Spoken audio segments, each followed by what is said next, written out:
Bonjour à tous. Ce mois-ci, nous vous proposons de faire le point sur les dernières actualités concernant le pass sanitaire, dont le Parlement examine actuellement une prolongation jusqu'au 31 juillet 2022. Nous aborderons 3 sujets. L'impact de la fin de la prise en charge des tests par l'assurance maladie, la validité de la suspension du contrat et de la rémunération d'un salarié qui refuse de présenter un pass sanitaire, et la suspension du contrat de travail d'un représentant du personnel.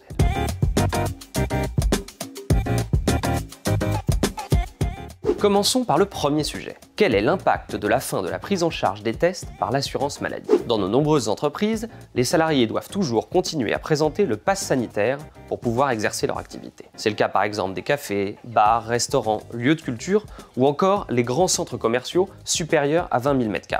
Si un salarié n'a pas de prescription médicale pour passer le test, il doit désormais le financer. Le ministère du Travail a précisé que le coût des tests ne constitue pas un frais professionnel. L'employeur n'est donc pas tenu de le prendre en charge. Passons maintenant à notre second sujet. Quelle est la validité de la suspension du contrat et de la rémunération d'un salarié refusant de présenter un pass sanitaire? Les juridictions administratives ont été interrogées sur la validité d'une suspension d'agent ayant refusé de se faire vacciner. Des tribunaux administratifs ont rejeté la contestation de la suspension. Le juge a considéré que la loi est claire. Toute personne soumise à l'obligation vaccinale et refusant de s'y conformer se place elle-même dans l'impossibilité de poursuivre son activité professionnelle. Dès lors, la suspension du contrat et du versement de la rémunération a été jugée valable. Bien que rendue dans le cadre de l'obligation vaccinale du personnel de santé, le raisonnement pourrait probablement s'appliquer à l'obligation de présentation d'un pass sanitaire dans une entreprise privée. En effet, le pass est prévu par la même loi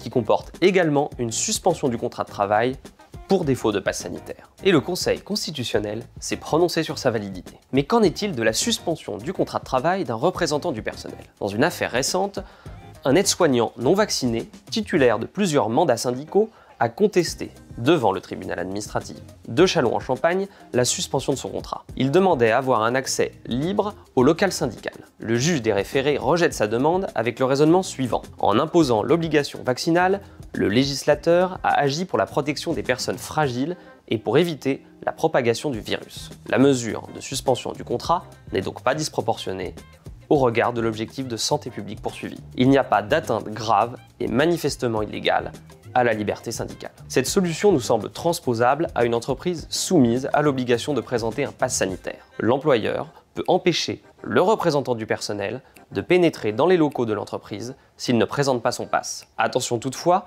aux exceptions précisées par le ministère du Travail. Le pass ne s'impose pas lorsque l'activité du salarié se déroule dans les espaces non accessibles au public, par exemple les bureaux, et en dehors des horaires d'ouverture au public.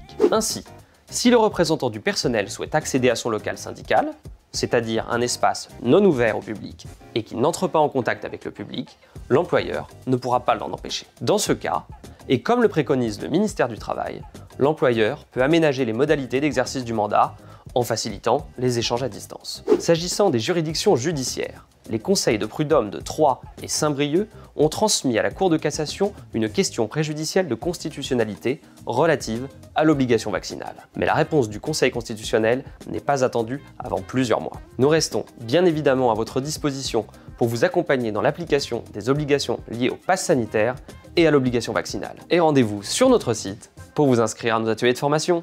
À très bientôt!